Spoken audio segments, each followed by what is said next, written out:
This is a mini lecture on free will, or one might say a lack of free will, bouncing off of Chapter 9 of Hansen. It concerns soteriology again. How can we be saved from the human side, according to Christian theology? How much free will do we have in determining whether one is saved or not?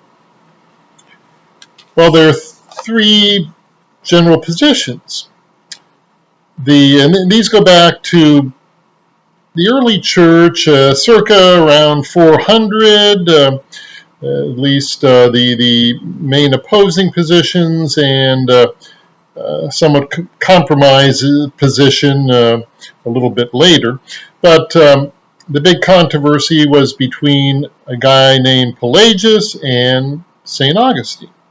Well, the Pelagian, and if you have the notes on this, you can refer to that if you have that handy on your screen or have printed it out. The Pelagian side says basically we have total free will with respect to good and evil. That is, there's little or no damage to the human will from the fall of Adam and Eve.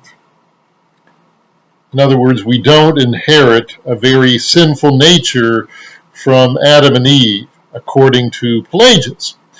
His main explanation for why people might be evil, or there might be more evil than one might hope for, is, well, some societies are evil and therefore they influence individual members of the society to choose evil rather than good.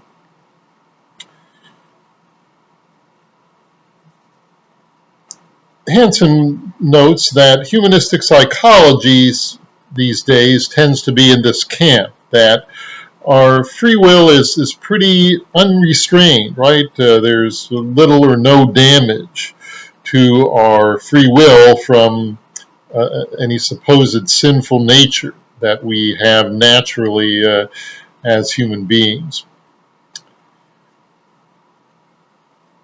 On the opposite side is the position of St. Augustine.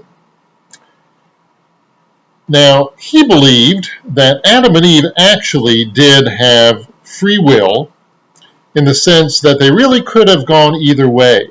They could have chosen to obey God or disobey God. Unfortunately for us, they chose to disobey God.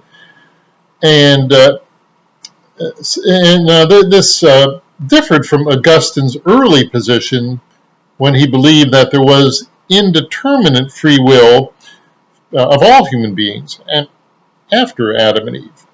And you might remember from earlier in the semester we talked about indeterminacy as meaning that at least sometimes when our motivations are in conflict, we might tip the balance one way or the other.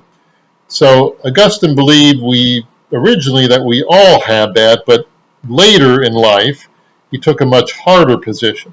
No, only Adam and Eve had indeterminate free will. Ever since Adam and Eve, bondage of the will is the reality.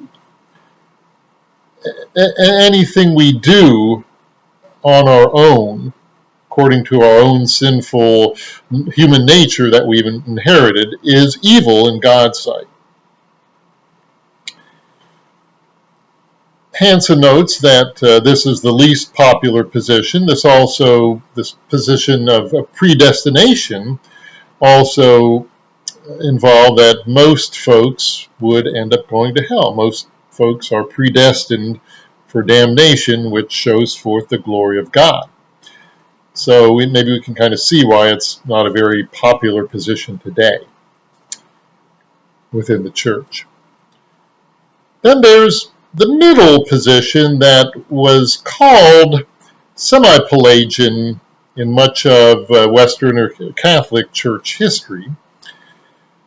And that was not exactly a positive term, but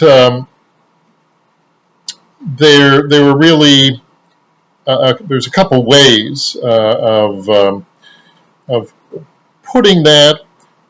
One is from a much more recent, going back to the time of the Protestant Reformation, a Catholic thinker named Erasmus. The basic semi-Pelagian position is that our will is somewhat damaged by the fall of Adam and Eve. Erasmus said, though, but not too much. And actually, this version of so-called semi-Pelagianism has always been the traditional position of the Eastern Orthodox churches. Yes, our wills are damaged somewhat, but not that much, not too much. Hansen says he thinks that may be the most common position in churches in America these days, although I might think maybe most folks lean more towards the total free will, that, hey, people are equally free to choose good or evil, to choose to be those who are among the saved and those who are not. What do you think?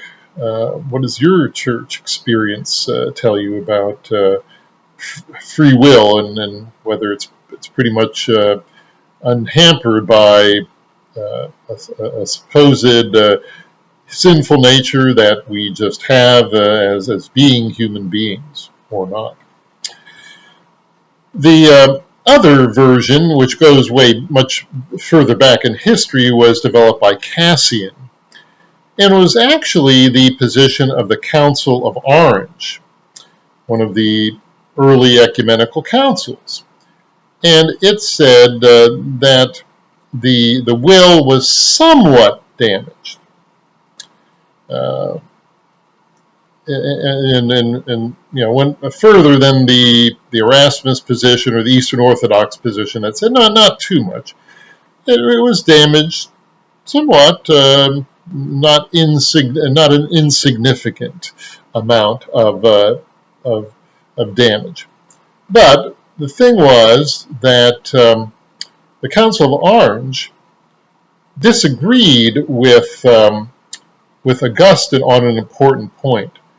Augustine believed that those who were not baptized were going to hell, because those who were, he did believe that if you weren't baptized, you were definitely going to hell. But he also believed that even among folks who were baptized, some were predestined to go to hell. So basically, nobody has what we normally think of as free will as to whether we're going to be saved or not. But the Council of Orange disagreed and said that all those who are baptized have their free will repaired. The damage is repaired enough so that everyone who's a baptized Christian is able to accept or reject God's grace, to accept or reject God's offer of salvation.